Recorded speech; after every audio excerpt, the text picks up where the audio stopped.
একবার এডাম নামের একটা পোলা একটা গাছের তলায় বসে পড়ে।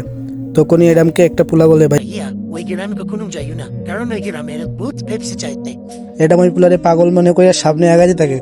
তখন এডাম দেখতে পায় গ্রামটা পুরোটাই খালি। সত্যি তো গ্রামে কেউই নাই, তাহলে মনে হয় সত্যি গ্রামে কোনো ভূতই নাই। বাল বাল বাচকায়া,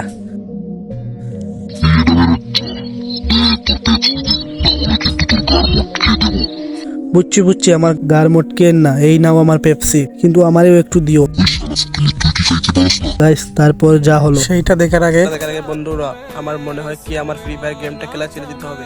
এটা নামে ফ্রি ফায়ার নিয়ে ভিডিও করি, কিন্তু আমাকে কেউ সাপোর্টই করে না।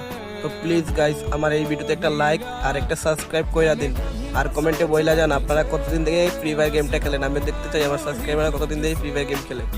তখনই ওই ভূতটা গায়েব হয়ে যায়। তারপর এডাম ভয় পাইয়া ওই দিক সেই দিক পালাইতে থাকে। তারপর পালাইতে এডাম দেখতে পায় ওই ভূতটা পেপসি বিক্রি করতেছে। তারপর এডাম ওই ভূতের সব কাহিনী বুঝতে পেরে যায়। তারপর এডাম ভূতটাকে এমন মাইর দেয় আর জীবনেও যেন ওইরকম ভয় কাউকে না দেখায়।